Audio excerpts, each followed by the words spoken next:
Story time de por qué considero que algunos hermanos colombianos son bastante tercos. Hace por ahí aproximadamente unos 26 años, si mal no recuerdo, yo tendría como 10, 11 años de edad más o menos. Mi papá solía llevarnos a mis hermanos, unos primos y a mí, a un club donde había unas piscinas que uno pagaba por pasar una tarde ahí. Esas club muy humilde porque yo vengo de una zona rural del estado Falcón de Venezuela y este club está ubicado cerca de este pueblo de donde yo vengo.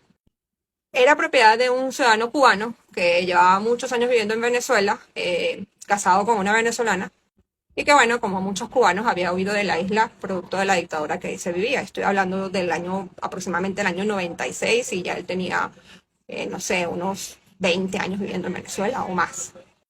Él se acercó a mi papá porque siempre veía que mi papá íbamos prácticamente todos los domingos. Él nos llevaba a mis primos y a mí, como dije, a visitar este lugar. Y él ya se había hecho un poco cercano a mi papá y conversaban a menudo. Producto de esa confianza que este señor le ofreció a mi papá le preguntó acerca de la situación que le tocó vivir en su país, en Cuba, y cómo había salido de ahí y todo lo que él en su momento veía. Debo recordarles en este punto que para el año 96 Chávez ya había salido de la cárcel en la que estaba por un golpe de Estado que cometió contra un gobierno democráticamente electo, el de Carlos Andrés Pérez en el año 92, y ya se rumoraba su campaña presidencial para las elecciones del año 98 en Venezuela. El señor obviamente le explicó las circunstancias en las que tuvo que salir de su país, cómo era vivir en Cuba, todo lo que tuvo que atravesar. Y por supuesto le dijo que veía con mucho miedo todo lo que estaba pasando en Venezuela, lo que se veía venir para Venezuela, repito, en el año 96.